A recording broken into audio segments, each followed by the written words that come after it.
Welcome. Thank you all for joining us today. My name is Jackie Otero, and I'm the program manager for both the entertainment business and music business bachelor's degree programs here at Full Sail. And I'll be hosting the session this morning called The New Video Music Industry, How YouTube is Redefining Breakout Artists. Our panelists here today, I will briefly introduce them, but I'll let them get into a little bit more detail about themselves. We have Ethan Curtis here from Plush Studios. Hello. We have Greg Straubinger, who's a course director for entertainment business. And Davey Spicciati, course director in music business. I'll let them give a little bit more background about themselves. I'd like to go down the row and just ask each of them what their background is in connection to the music industry. How's everybody doing? It's a little early. My name's Ethan Curtis. I am a Full Sail grad. I did the RA program and entertainment business. I manage Plush Studios here in Orlando. I'm a songwriter. When it comes to the video, I help out with an event called Playlist Live that takes place here in Orlando once a year. That's catered towards YouTube, new media. We bring in like 150 of the top YouTube partners and rent out a resort near Disney and go in and have a good time. As for YouTube, I've worked on a project for an artist called Avery that my buddy discovered, got her signed, did a lot of the work out of Plush here in Orlando. So that's kind of where my experience with YouTube lies in the music industry. I'm excited to be here. Great, thank you, Ethan. And Greg, on to you.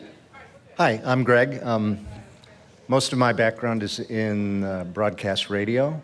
So a lot of years of working with people from labels in the promotional end, a lot of concert promoter contacts, and more recently, a lot of marketing research aimed at audiences of mass media, radio and television, and consulting broadcast companies and so on. So I haven't worked for a label, I've worked with labels, with promoters, so a lot of content selection work and trying to balance the needs of sort of two different types of customers, what the labels want and what listeners are looking for. Great. Which isn't always the same. On to Davey. Good morning, my name's Davey. In addition to teaching at Full Sail, I'm a practicing attorney. I limit my practice areas to entertainment law and intellectual property, and a good chunk of that is focused on music industry. And as far as who I represent and who I work with, it pretty much runs the entire gamut as far as from individual artists to labels to publishers to you name it. So they've all got the unique interests that are impacted through YouTube. Great. So this panel is a fairly specific topic focusing on YouTube as a way to break out new artists, but we're happy to take it in any direction that you guys want to take it in as well when we get to the Q&A portion. But I guess I'll start off by asking our panel, from a music industry perspective, are record labels and music companies really taking YouTube seriously as a way to discover new artists? What do you think?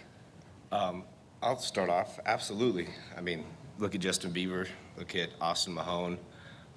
Look at Avery. Yeah, I mean, it's hard to argue that they're not. I would agree. From what I still talk to a lot of programmers in broadcast, and even people who are doing streaming only type radio or audio products now. To the extent that labels discover or take these artists seriously, whether it's YouTube or some other form of online social exposure. At that point they take it very seriously. They don't discriminate as how did the label find these people. In terms of if you take the label part out of the equation, I think that a lot of those types of services are still hesitant to just grab something off a place like YouTube and just run with it. They use it as a gauge to see like what's the interest level here among the public, but they want to see those blocks kind of line up. So they want to sort of let someone else stick their toe in the water first, probably a label who found it on YouTube, and then they go, okay, this has like the stamp of approval, because they want to know there's going to be that sort of marketing push behind it. I think. Well, and also, I think that as far as labels are concerned, it greatly reduces the cost of discovery because, once upon a time, they used to send people out to clubs and, to bars and watch people perform, and now they can just have somebody sitting in their office all day long and check out videos on YouTube, so they don't have to worry about expending that cost and manpower to discover their next artist. And not just discovery, but development too, because labels really just pinpoint these artists that already have it in the bag, already have the full package. They don't go look for artists that still need a lot of work. They want someone who's got a hit song, who's got a video. And it's really more about the material than anything. I mean, you can be someone on YouTube who has some mediocre product that has a huge following, but if you don't have that hit song, then they're not going to be interested in you. That's really more important than anything nowadays. But YouTube gives you that platform to get your creativity out there and be visible. Ethan, I'd love to get into a little bit more of the backstory on Avery, because this was a big channel for her discovery and her signing to a major record label. Yeah. Can you tell us a little bit about that story and how she got noticed through YouTube? Yeah, absolutely. And this is a good example of how YouTube really allows genuine talent to get discovered. Avery was 14. She had done a cover of, anyone here see the movie Step Brothers? Mm-hmm. You know, in the movie when they're singing in the car, the family? Well, her and her friends had done a cover of that. And my buddy Aton, who owns Plush Studios, his girlfriend was going through YouTube looking for a cover that their friends had done. And after they watched that, she was going through other covers and checking them out. And she had stumbled upon Avery and her friend's version. And Avery sang the solo. And she did this little flip thing with her voice that's really difficult to do. And Aton, of course, worked with a lot of singers. And so Aton has this habit of just kind of pacing around while he's on his phone doing business. And he stopped, and he ran over to the computer, and he's like, "Who was that?" And checked her out. And for like over a year or two, been trying to reach out to her parents, to get her to work with us. Finally, it happened. Aton had gone out to the Grammys with Creed's manager. I think he gave him a ring after that and was like, "Look, I'm going to come to Arizona," which is where she was from. You meet me there, you don't. And they did, and they talked, and eventually got Avery out here, did a song called "Love Me or Let Me Go," and did a music video for it. So we put together the whole package, released it on YouTube, and within 3 months, we had over 1 million views. We started getting calls at the house, emails from people, without even providing any of this information. Labels were digging it up. Ellie Reed's assistant or Jimmy Iovine's assistant would call the house real early and say, "There's a limo on the way and a plane waiting. Mr. Reed would like to meet with you in the morning." And Aton will be like, "Crap, man, Ethan, I got to pack my bags. So get out of here, man." So it's really exciting. It really it allows you to really jump all those hurdles that used to exist. Who do you know? How much time have you put in? It makes the whole talent search much more organic, much more genuine. So what do you guys think makes a good YouTube artist? Is there a prime type of artist that's good to break out on YouTube? Or what is not a good YouTube artist? We could go either way. I'll take the first half. Okay. It's really about being able to connect with the YouTube market. I mean, it's a pretty narrow market. It's a young market, and to be really one of those people, to be one of the audience. So. I mean, that's what it is. And that's why the corporate world is having so much trouble really breaking into it, at least at first, because you really have to be a member of it to get it. So I think that's one important thing is being able to relate. Mm-hmm. Yeah. I would certainly agree with that. I think targeting is essential here, and you have to try and understand who it is you're hoping to reach. And as you say, for certain segments, YouTube may be absolutely perfect, but if I'm a country artist and I'm targeting 35 plus, then yes, keep YouTube in my mix, but I have to go in other ways too, where I'm going to find people who are in my target who may not be using YouTube, or if they're even using it, it's not to find new music. Mm-hmm. Because for a lot of people, yeah, they know what YouTube is, they use it, but it's to, see someone's cat, or something, some homemade video. Let me ask you a question, though.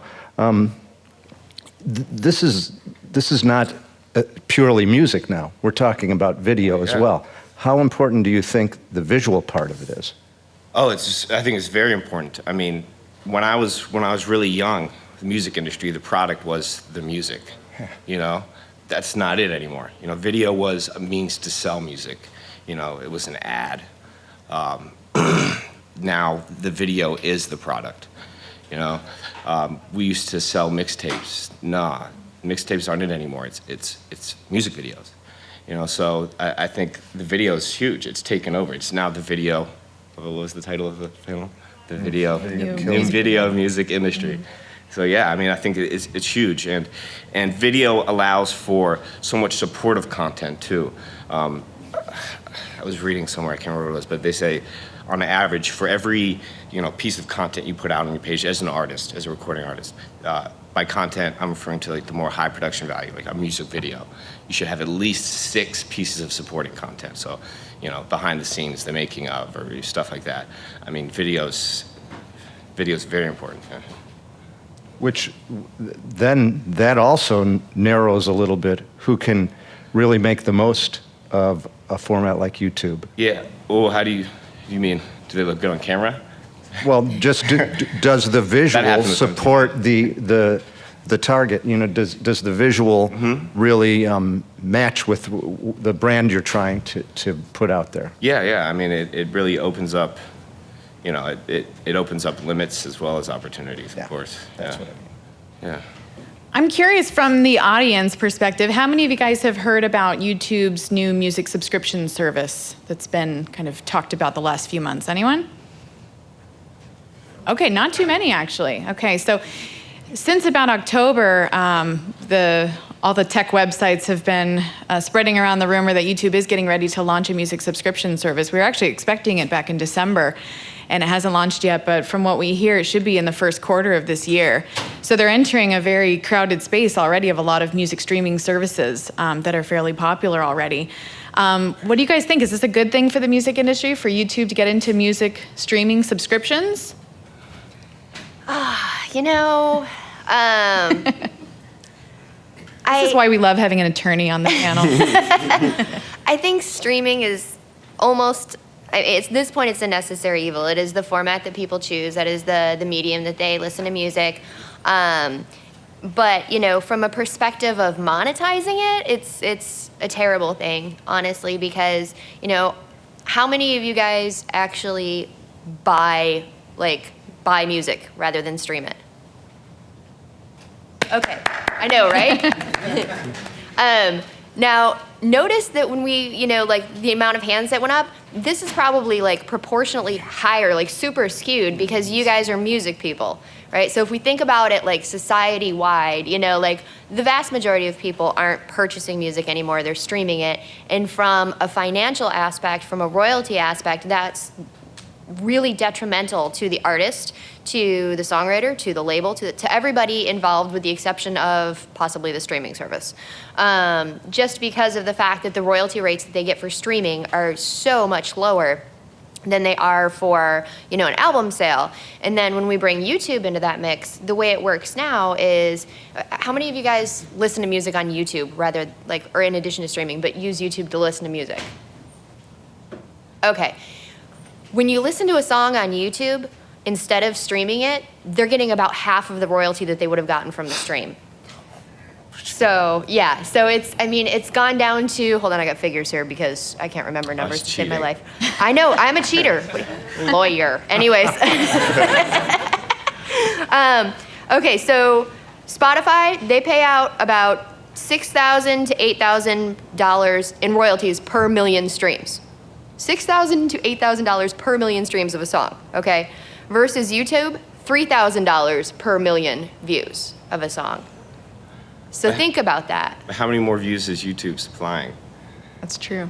Yeah, They potentially. do have about 1 billion active users, which is much bigger than any other music streaming service. But what I'm saying, if you're substituting YouTube for a streaming service, if you're listening to music via YouTube instead of Pandora, Spotify, whatever, what have you, you know what I mean? You as an individual, you're not going to listen to it more than you would Yeah, of streaming it's a service. mixed bag though. It's like Yeah. buying wholesale, you know. I mean, you're getting less for it, but it's opening you up to such a larger market, you know. That access is worth it, I think, and especially in the long run. I mean, as we continue to find more ways to monetize it, I mean, I think it's important to look at it more as a challenge, you know, to grow and improve the way we make money off of music and to come up with new ways to entertain our audiences rather than just, you know, a roadblock. Because it's definitely not that. It's opened up a whole ton of new lanes that were never there before. You know, we got to get smart, got to get with the times. Oh yeah, I mean, we got to work with what's there. It's not going away, and it's, you know, something that it's a format that can be monetized and is monetized. Yeah. Absolutely. So I mean, we just need to maximize what we're getting out of it. Agree. Do you think it's going to help to have YouTube have their official music streaming subscription service versus the way they have it right now, which is everybody knows it's a streaming service, but it's not really officially that? Personally, I don't think so, because I think we all have our own streaming services that we use currently, like whether you use Spotify, Pandora, or, you know, iTunes, you know, stream that way. Whatever, you know, your method is, like, I wouldn't be lured away from using Spotify or Pandora just because YouTube has something available, you know. So I don't think that it's another service that's out there. We'll see how they do it to distinguish themselves from what's there. I think that's what it's going to be dependent upon. Mm-hmm. In any kind of category, most consumers are going to be able to recall about 3 brands off the top of their head. After that, it's sort of like, I don't care, there's all those other ones, whether we're talking about toothpaste or streaming services. Mm-hmm. And as huge as their brand identity is, YouTube is getting into a crowded a marketplace that's becoming more and more crowded with additional subscription-based streaming services. And their audience is going to be subdivided among all of these services, and some will die and some will succeed, and maybe YouTube is huge enough to knock off some of the ones that we use now and push them out of the way or shove them down the line. Mm-hmm. And they will fade and YouTube will take their place. But I don't think that it should be viewed as a slam dunk that they can just enter that business and succeed. Luckily, that's not the only thing they do, so it doesn't necessarily harm them if that doesn't become their primary source of revenue or users or something like that. Right.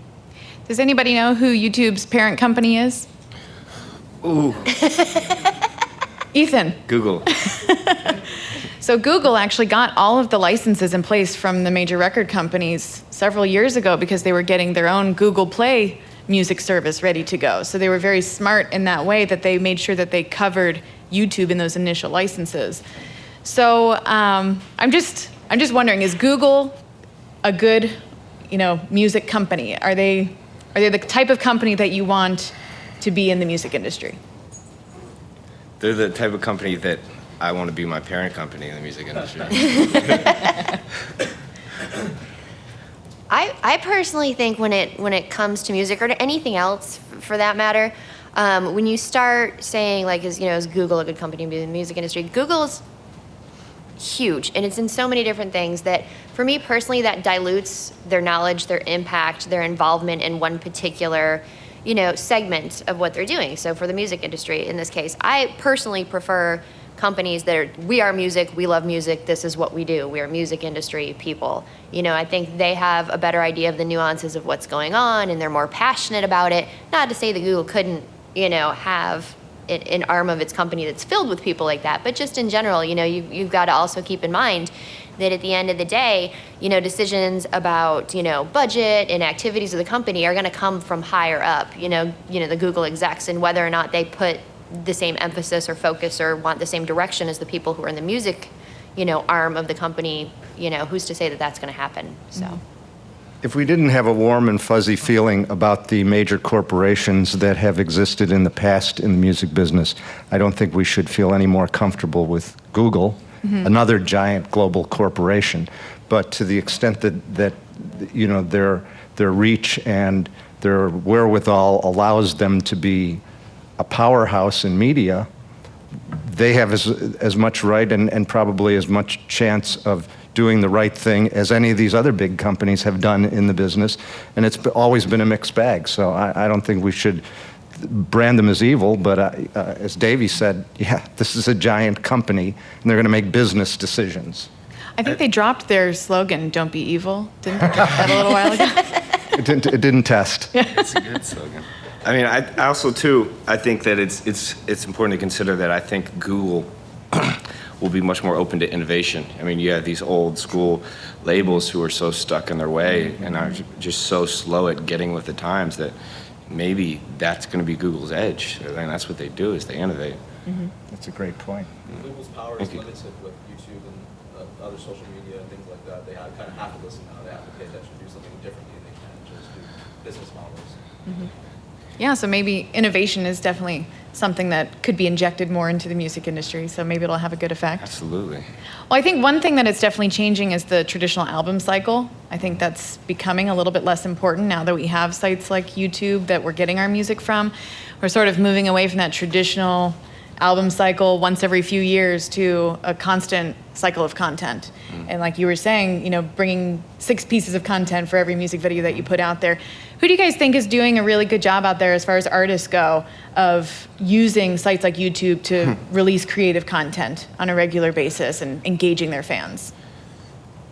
Well, I'll bring it back to Bieber. He's keeping people engaged right now. Tell us what he's doing besides what's been in the news recently. What does he do on those are YouTube? That's what I was videos. referring to, actually. But I mean, that's a great way of doing it. You know, he's got our attention.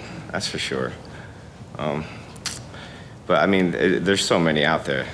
It's just that the thing about it is that with 24/7 access, you know, to your personal brand, like you said, one album every year, every few years, doesn't keep people occupied. They're going to go somewhere else. So I mean, you have to constantly feed that.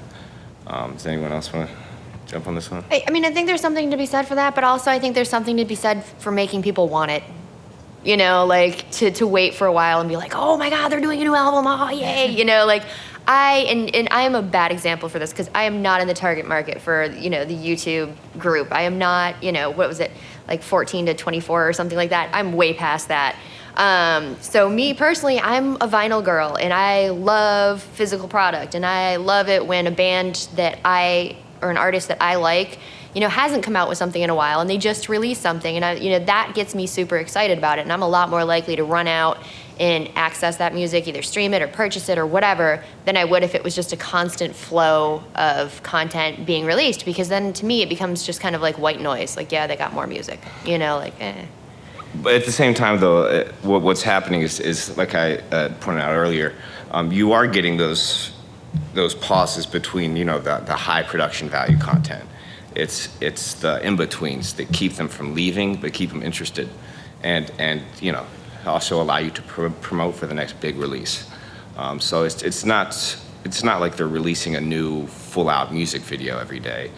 So you are kind of, you know, kept in the waiting for those things, but because of, you know, this connectability that didn't exist before, like the attention spans are so much shorter. You have to feed them something, or they'll forget about you. It's not about, you know, you got to keep them entertained, and you know, keep them wanting that next big thing. But if you don't keep them entertained, they're just going to forget. It's so easy to get, you know, distracted by something else.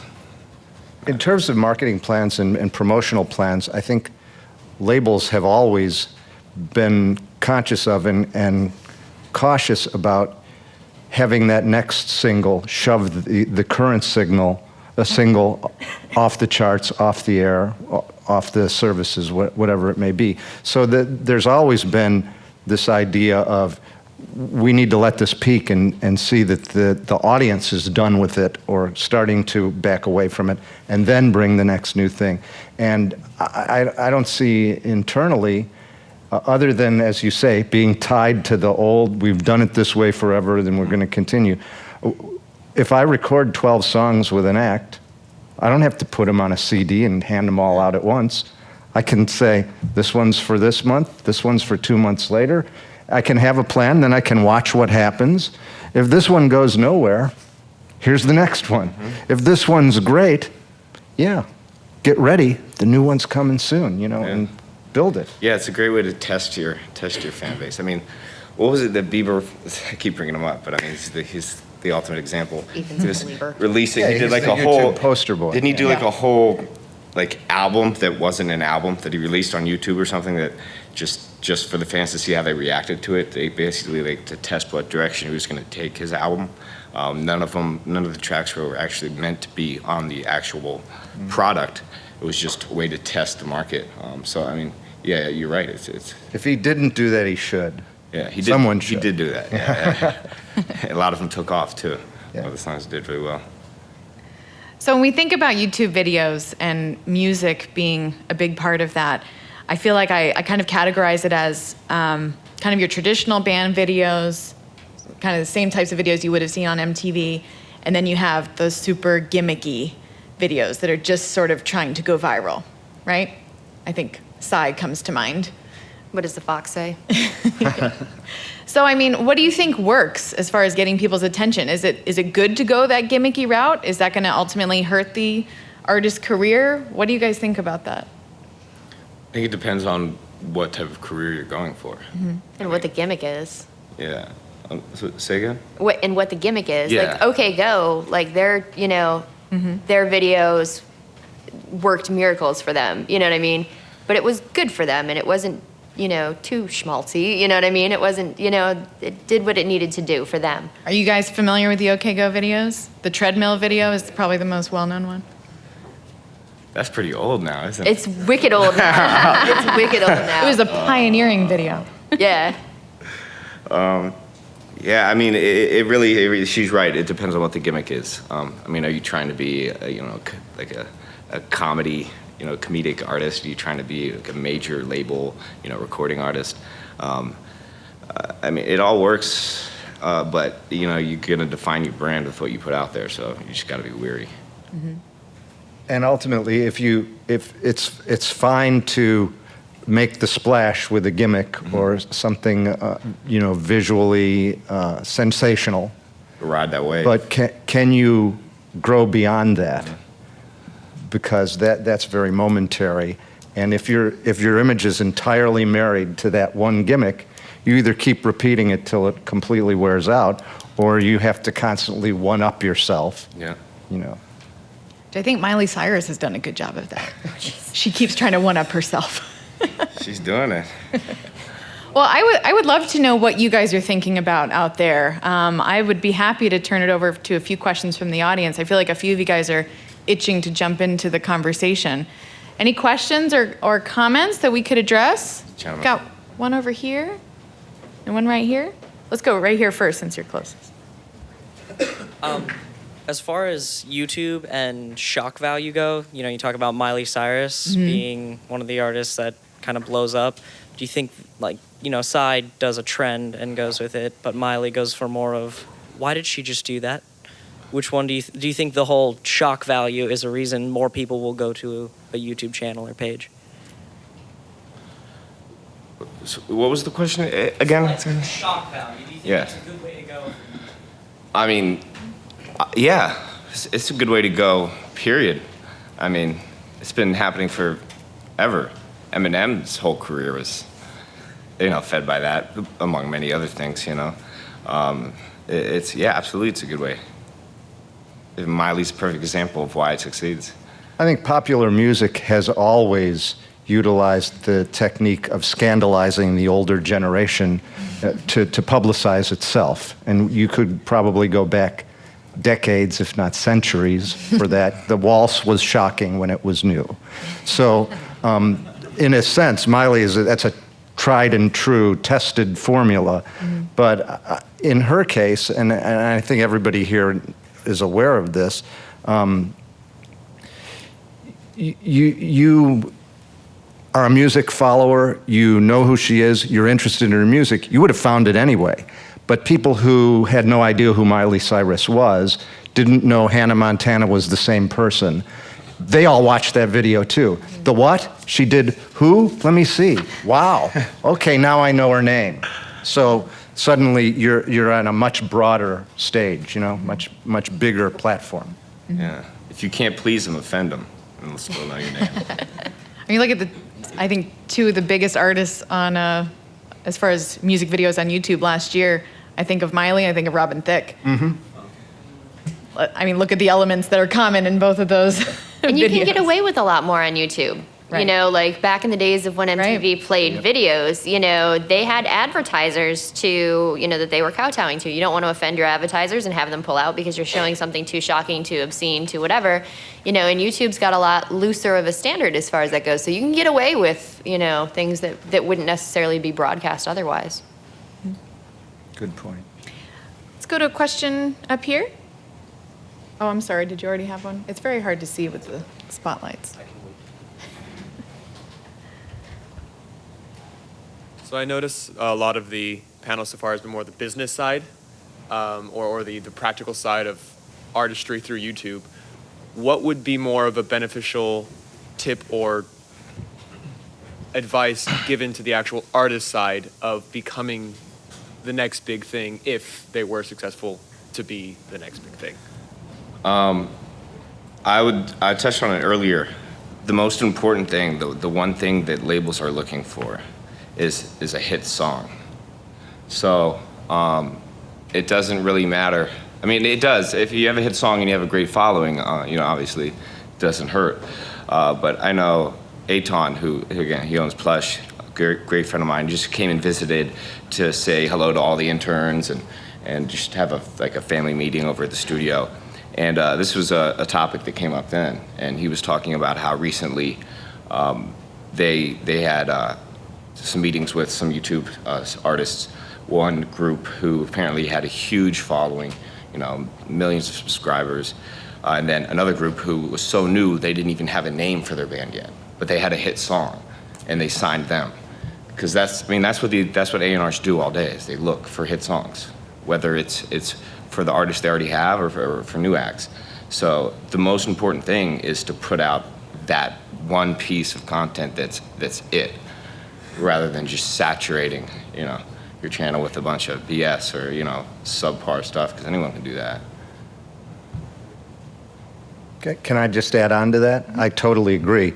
When I started being involved in selecting music for things like radio, there wasn't really much use of video at the time. It was the 1970s. I always felt then and through the entire MTV era and still now, we still have to step back and say, this is music. Can I whistle this? Can I sing this in the shower or in my car? Does this have a melody? Does it have a hook? And if so, then it's probably got a chance to be popular, and I hate to use the word, but commercial type music. If not, there's going to be people that like it anyway, but it's probably not going to catch fire and get that critical mass that it depends what your definition of success or what you're hoping to achieve with the music. Good point. But if you want to make it like massively popular, I think it's got to be hooky. It's just what Ethan said. Yeah. In case, I don't think I introduced like Aton properly to explain that story. He's director of global A&R for Warner, so that's why he was signing bands. So just because anyone didn't know. I've had similar conversations with A&R reps over Atlantic, and besides the hit song, it's the voice. It's so much just comes down to the voice. Even if it's a great song, if the voice isn't right for it, they're not going for it. Oh yeah, that pop phrasing, you know, so important. And it's tough because nowadays, man, I don't know if people are watching Glee too much or what, but everyone just sounds like they're singing for Broadway, and it's so important to, you know, to have that unique sound, that cool, edgy sound. And it's really hard to find. That's one of the hardest things to find in this industry. Yeah, it's a great point. All right.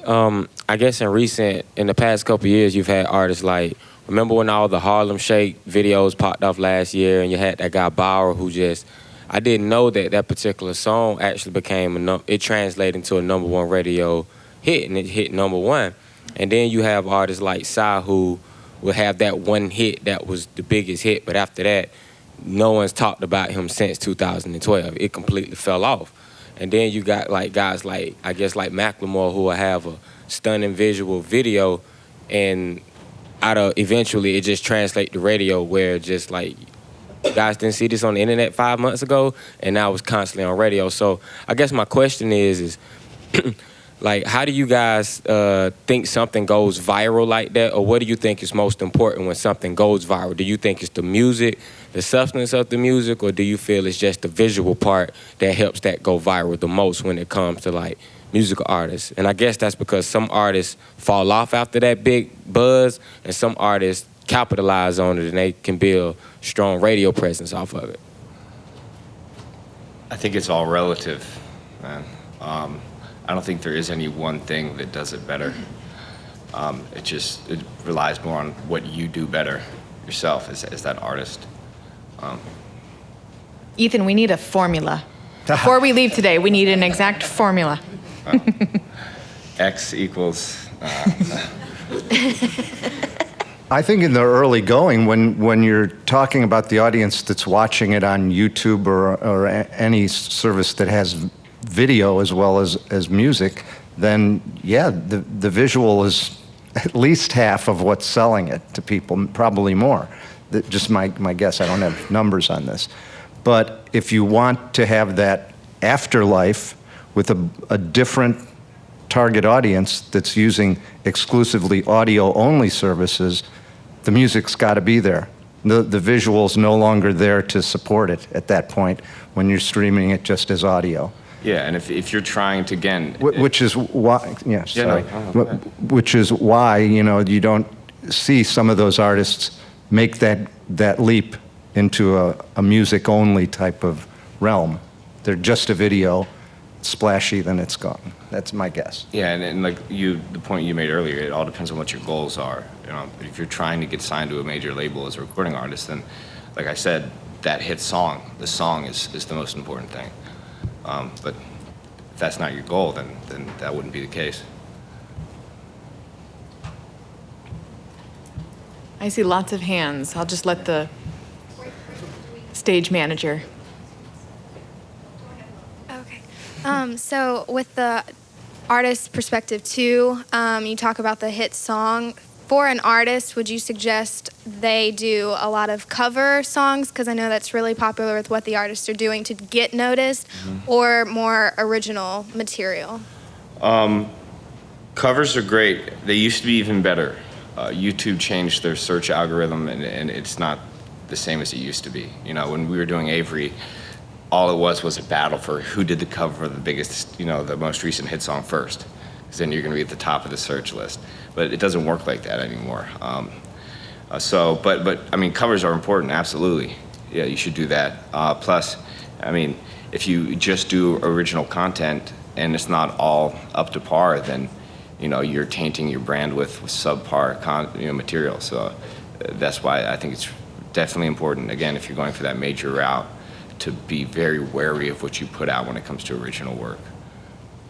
And yeah, and when you post a cover, you run the risk of it just being taken down. Like I know a lot of times people are like, oh, well, everybody does it, and so it's completely legal, right? No, it's actually not completely legal. It's not even legal at all. But the thing is, I mean, when somebody posts a cover to YouTube, the content owner has a couple of choices. They can be like, cool, I'll leave it, because it's, drawing attention to this work. Or they can say, oh, cool, I'll leave it and I'll monetize it. And they can choose to elect through YouTube to take any of the advertising revenue that would have been generated off of that video. Or they can say, no, this is a horrible cover, I hate your version of our song, and they can tell YouTube, take it down immediately, and that's why you get the sad face on YouTube sometimes, is because they choose to pull it. So, I mean, that's also, something that you've got to consider as well. People get all, angry sometimes, like, YouTube pulled my video. And I'm like, it's because the content owner didn't like your video, so don't be mad at YouTube. So, but they're getting a bit more aggressive about searching that out too by using bots and whatnot and trying to find videos that impact their copyrights and the rights in their content, so that they can keep a handle on what's going on. In terms of people noticing you as an artist, I would think that, as Ethan was saying, if you have a great song and you're going to cover it, then you can show your artistry, the way you sing, the way you play, with really strong material. On the other hand, you're inviting comparison to the originals or any other versions that people are familiar with. And from an audience research viewpoint, I can tell you, people are very cruel often in making those value judgments based on comparisons because you're fighting familiarity. So you may be new and fresh, but a lot of times it's just, yeah, I like the other one better. That's okay, but you know. And I don't know your name. You're the person that covered that Rolling Stones hit, right? Okay, yeah, okay. One band that I would recommend checking out on YouTube that does a really good job of doing unique, original cover songs is called Pomplamoose. I don't know if you guys love them. heard of them, but that's how they've gained most of their following is through YouTube covers. And they have really interesting camera work, and they have a really different spin on the original songs, and it's gotten them a lot of attention. They've got on some major commercial campaigns, and they've definitely made some money off of it. So I think doing those cover songs in a different, unique way is what drew people into their original music. So I think it's kind of a gateway to that. Covers have actually been used for a long, long time too, and great songs seem to have like this 10-year cycle of rebirth, right? And the next generation, here's this song in the style that you can appreciate. You were going back to the albums. You're saying like an album a year isn't enough anymore. You have to kind of keep everybody engaged. I think that's more relative to the pop industry if you look at that, because looking at like metal or rock industry, there's not really much engagement in, like, I mean, certain bands like Black Veil Brides is a complete like left field. That's completely their own thing. But like Tool hasn't put out an album in forever, and there's such a huge following that they're going on tour for the first time in ages this summer, and so many people are like excited and chomping at the bit to get that. Do you guys agree with that, or what kind of industry do you think should target more videos and more album work? Well, again, you have to look at Tool's audience. I mean, Tool's not a new band, and their fans, you know, they're not, most of them aren't 14-year-olds, and so that's why it works for them, you know. But you're absolutely right. It depends on who you are, who your audience is.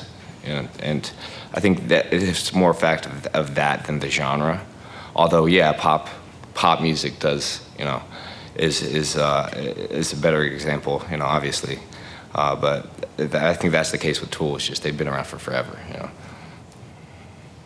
Yeah, it's a genre thing, I really think. I mean, pop, absolutely, you need that constant engagement, you know, short attention span problem you've got with your fans. But yeah, I mean, depending on the genre of music, that's why I said, me personally, I like, you know, my artists like they leave you wanting more, you know, and then when they finally, you know, come out with something, you're like, yes, you know, and you get all excited and into it. So it just depends on what you listen to.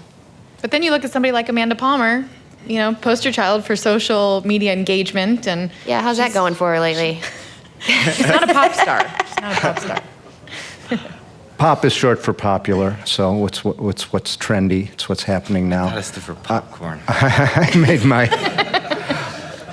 my living with metal for a long time, and that's one of the most loyal audiences. They're right up there with country, where they have the artist logo tattooed on their body, and they will live and die. And when they are old and gray, they will still be a Tool fan, or a Judas Priest fan, or whatever it is. Metal is like for life.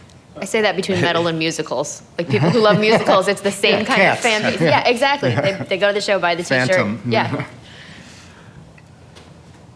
I had a quick question about the whole holding off on an album to have excitement, but then there's like Beyonce, who just dropped an album overnight, and I don't know, would you say that that's because it's Beyonce and she dropped 14 videos in an entire album overnight, or would you say that that's a good route? If you have the popularity, would that be a good route to go?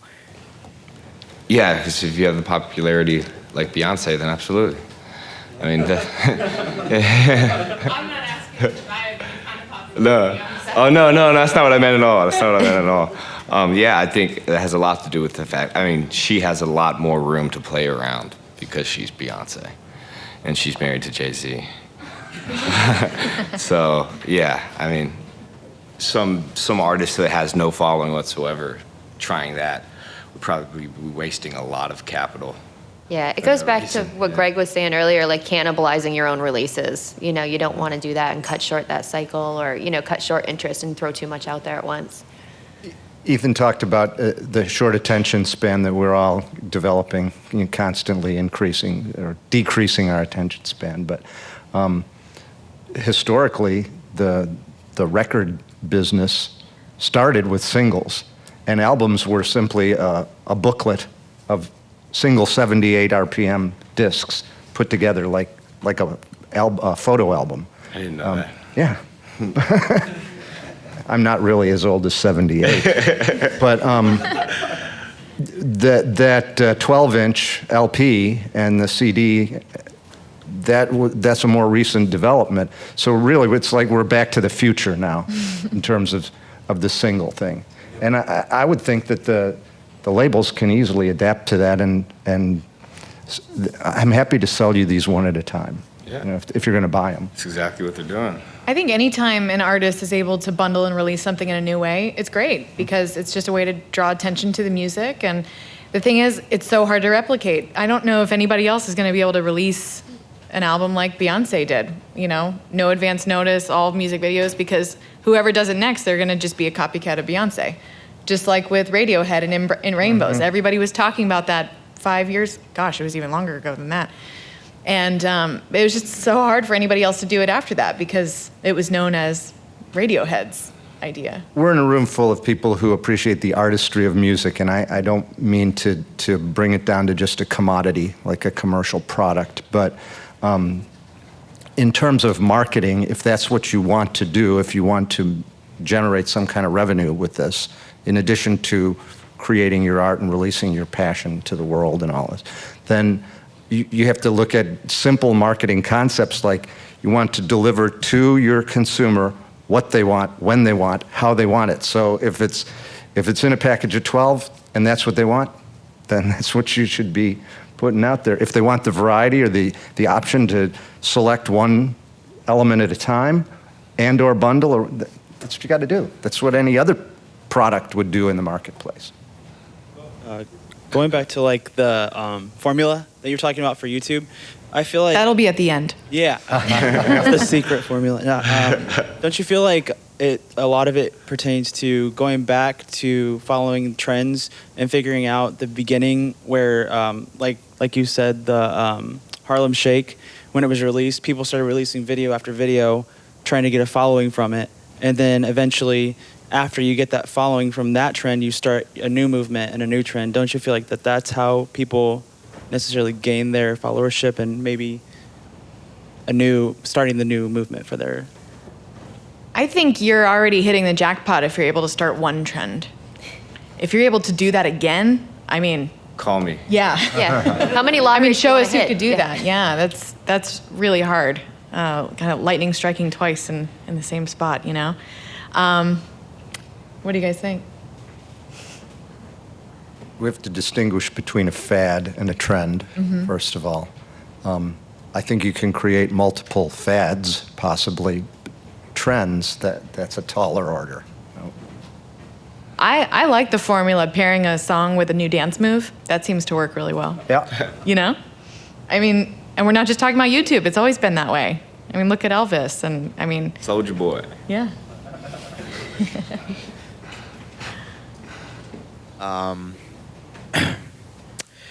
I follow a lot of record labels that are they're independents, and some of their bands don't have like great followings, but then some of them actually have huge followings. And I noticed that every time their group has a new album release very soon, they'll release one song after another like every couple days or every couple weeks. What's your opinions on that? Is some of that to just show some diversity of the material and maybe throw some things up against the wall and see which one sticks? Is that it's like test balloons? Like I know they'll release one actual single, but then they just kind of throw like random tracks. Like we'll throw number 9 out there, or we'll throw number 3 out there the next week, and they just until they release the entire album. They release the entire album, one video at a time until the entire album's out there, and the release date's like maybe 3 days away. Man, I don't know. I don't really have an answer for that one. I think if it's an Trying to album think of full one. of singles, great. But most albums aren't. It's really hard to have a whole album full of tracks that can stand on their own. And it's really hard to gauge, whether that's a good idea or not, because you're talking about, smaller independent, projects, and they have, they tend to have really unique niche markets. So I would think that they're probably doing that because they know their market and it works well. For what reason that is, I don't know, but hopefully they do. And that niche, they're aware of that band, that entity. They're going to come back for this what's new the next day, the next week. But I think without the repetition of a smaller number of things with higher repetition, you're not going to build familiarity and expand beyond your niche. And maybe they don't want to, so. Yeah, that may not be their goal. Yeah. We have a hand back there and one over here. Yeah.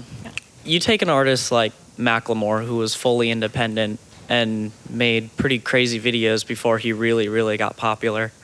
Do you think that Macklemore's videos are what took him off, or more his music? Because, the videos itself is what drew me to it originally, where it was like, what is this guy doing? He did the video, I think it was Just Dance, where it was like he was doing like an 80s throwback of a dance party. But the song wasn't that great. So do you think the video can take off more than the actual music, and then they just kind of develop the music later on? Or do you think it should always be the music first? Well, again, it's also relative. I would take the position that more often than not, music first. But, Macklemore is a combination of all that. He's a brand. People just fell in love with him. And that involved all aspects of what he was doing. As to which one was ultimately more important, I don't know, but I'm a big fan of his music, so I'm gonna go with that. And the Beyonce album was dope too, whoever brought that up. I think every fan relates to it in a different way, because I actually felt the opposite about Macklemore. I didn't feel like I discovered him through video at all. I heard the music first.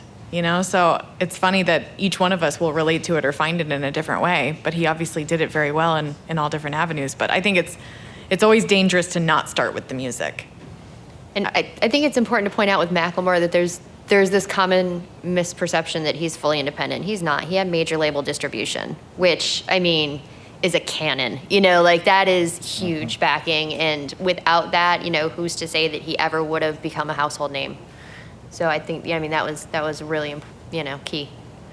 So I think if you're discovered through video, it then for a lot of listeners or audience members, it's difficult for them to ever separate that visual image from your music, especially those songs.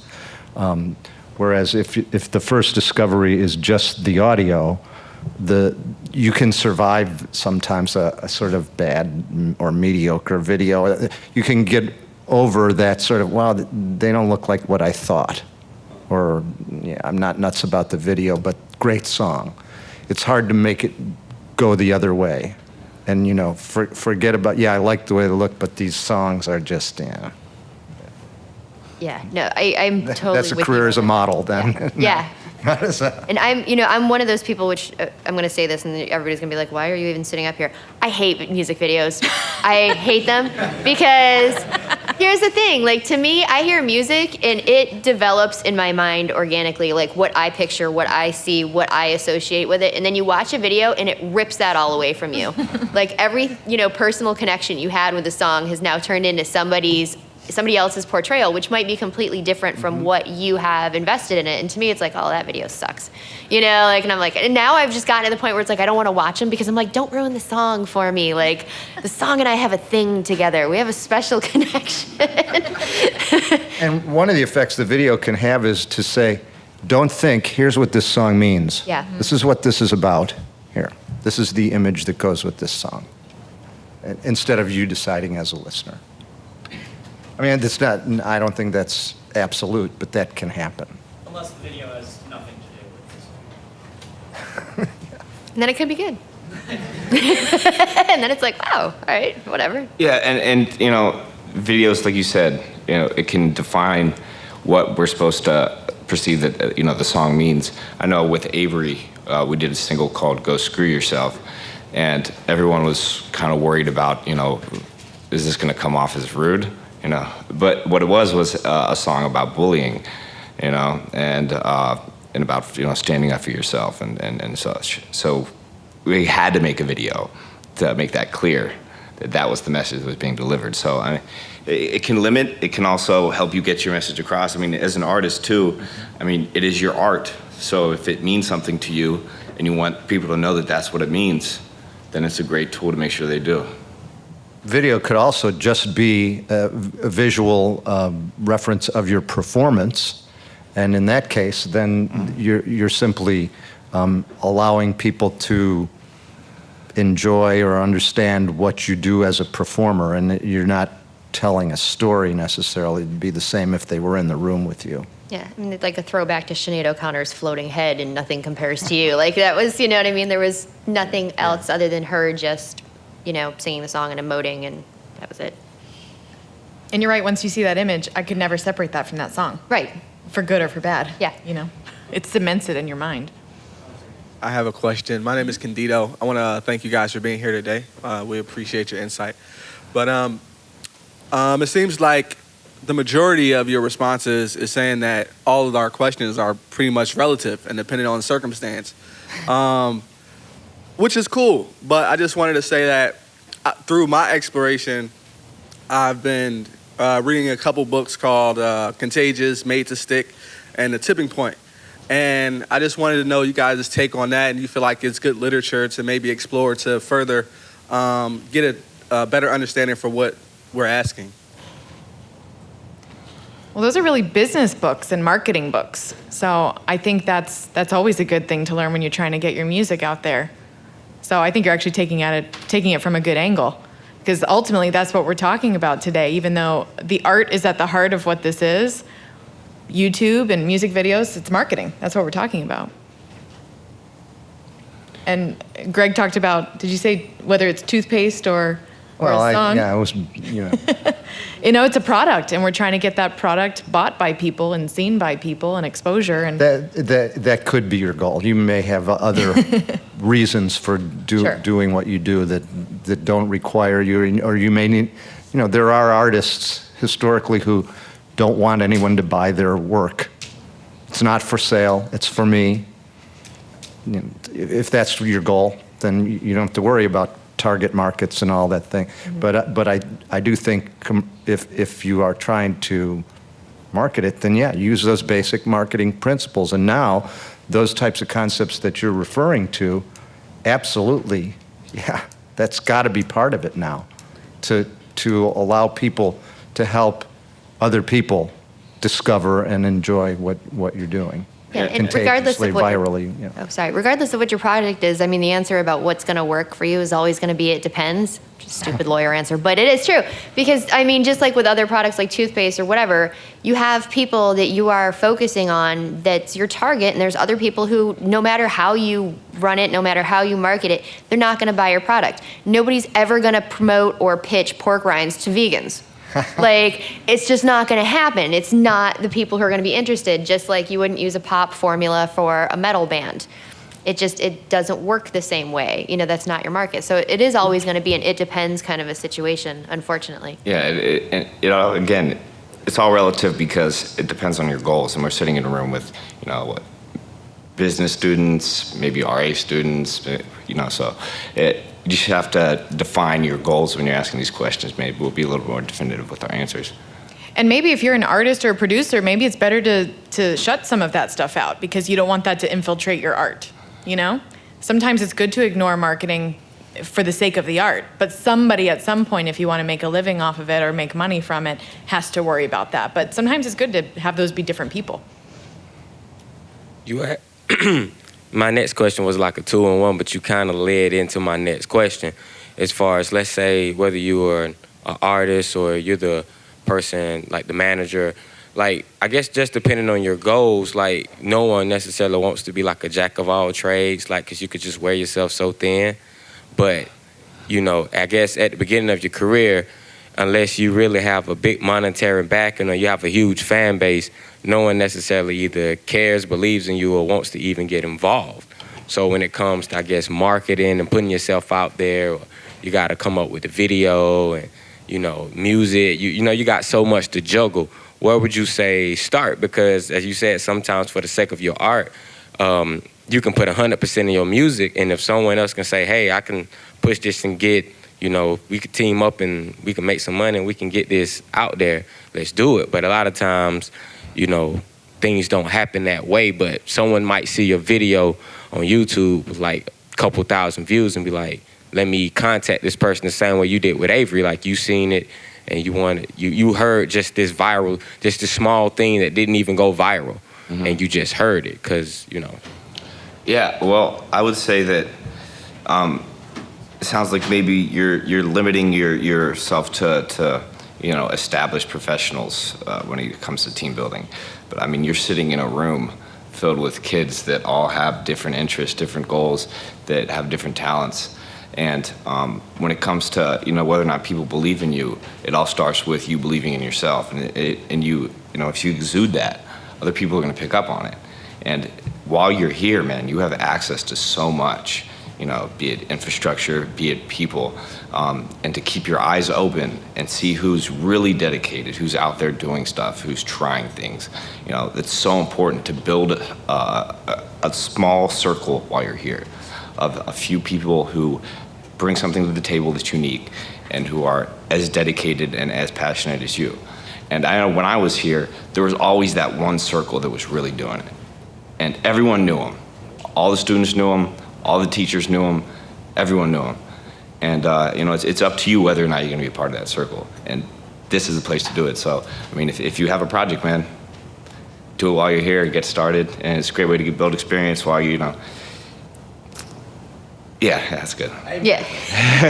Ethan's like 100% right. He's 200% right. Like, there's no reason why you can't get in touch with students who are in the film program. There's no reason why you guys can't reach out to somebody who really liked their marketing class or, any of that. You should be doing it. You guys are in a really unique and very fleeting situation right now where you have, like he was saying, at your disposal, just all of these different people with different, strengths. And not only that, you all need stuff on your resume. You guys all need projects you can list and say, look what I did and look how I helped and have like verifiable. From a marketing standpoint, I took this unknown artist and helped them do, X, Y, and Z and get X number of views on YouTube. Awesome. This is stuff that you guys can build and work on now that's going to help you, the minute you graduate. So not only will you get experience and have something on your resume, but, the other part of the thing is, the people that you meet here are going to be the ones that are helping you get jobs and projects when you graduate. If you're an RA and you're only associating with RA people, are the other RA people necessarily going to hand you jobs? No, but somebody who perhaps in the music business is going to be like, hey, we need an engineer on this project, we need a producer, and we'll reach out to you, and vice versa. So, make sure that you're totally, taking advantage of that. I could preach about that for days. We didn't start by stating the obvious maybe strongly enough, but I think the great news is that you have YouTube, that you have avenues where any of us can distribute our content to the world.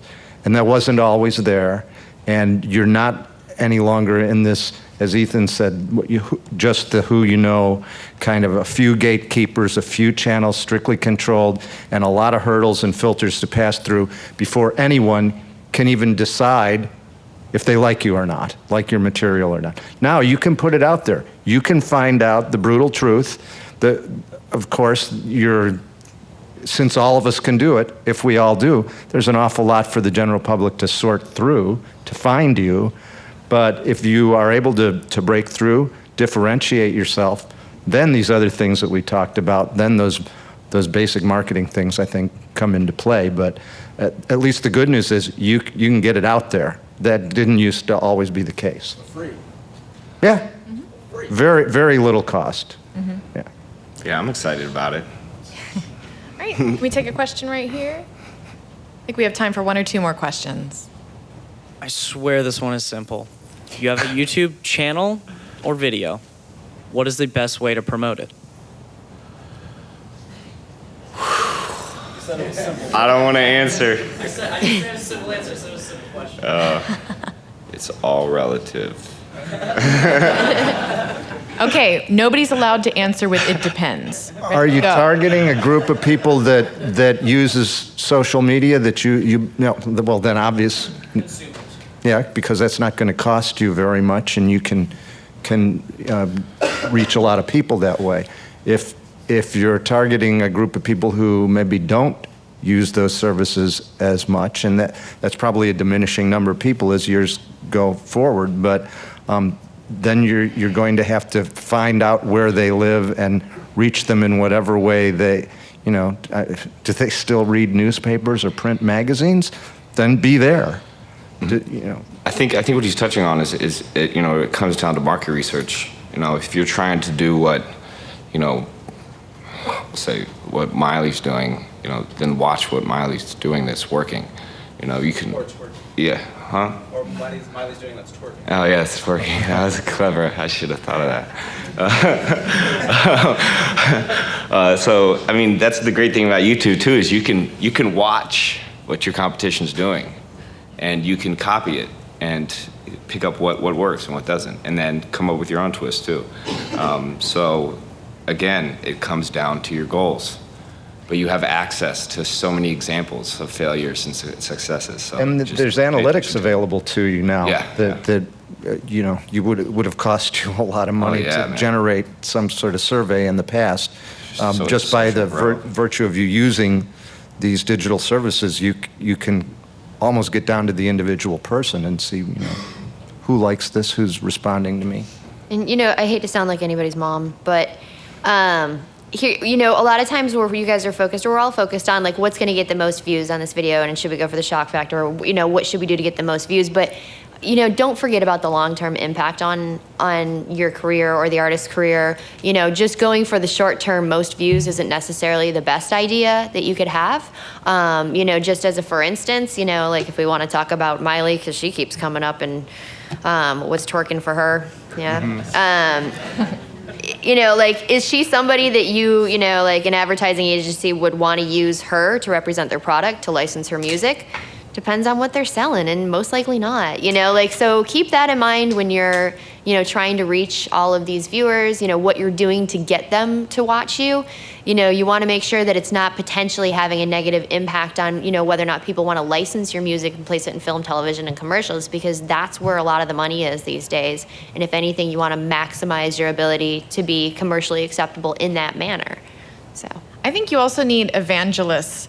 Like, you need 5 or 10 hardcore believers in your music or whatever you're putting out on that YouTube channel that are going to help spread the word.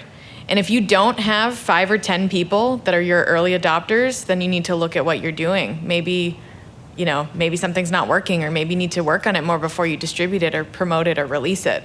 So if you can focus on don't think about getting to 1 million. Think about, who are my 10 top hardcore fans? And how can I enlist them to help me spread the word? Because it's much more powerful when somebody else tells me to go check out your channel than when you tell me, right? Because everybody's self-promoting all the time. We block it out really easily. So have other people who you can enlist to do that on your behalf. It comes across as much more genuine. And also, in addition to your evangelist, have somebody who's willing to be honest with you. And I don't mean like your girlfriend, because she'll lie and tell you everything's good. Or your mom will be like, oh, that's great, sweetie. You're awesome. My kid's so talented. You want to make sure you've got somebody in your circle who's going to tell you the truth. Like, yo, man, this sucks. Like, I don't know what you're doing, but this is absolutely terrible. Or this is great, but I see this wrong with it. Because what you need is helpful, constructive criticism, in addition to people who are willing to preach the word of how awesome you are. You want people to tell you to your face, you're awesome, but, this could use a little work. Yeah, everybody can be a market researcher now. I mean, it's so easy to share a video and a 5-question survey to maybe 50 people that you know, and just say, hey, I'm looking for anonymous feedback on this. I mean, we all see the feedback that's in the YouTube comments. That's not always the most constructive, But I think asking people for honest feedback, and actually be ready to listen to it. And if it's your art and you don't want to change it, great, you can ignore that, but be aware of what the perception is. Yeah, if you're looking to make money, man, you have to be able to be honest with yourself. And if you're not able to attract those evangelists, and you're not able to get people to believe in what you're doing, then maybe what you're doing isn't right. And you have to be honest with yourself about that. It's really important. And that's a good point about having a no man on your crew rather than just all yes men. I mean, who here's seen JJ Fish videos? I don't think he has one of those. I just got introduced to that guy. You guys, if you haven't seen JJ Fish on YouTube, there's an old saying that if the dogs don't like the dog food, then you're doing something wrong. It doesn't matter what you thought it was going to be. If you're trying to get someone else to use it and like it, it has to be what they want. And none of us want to hear our baby called ugly. But if your goal is to put that baby in a beauty contest, you need to know what other people think. There's some ugly babies out there. Good or bad,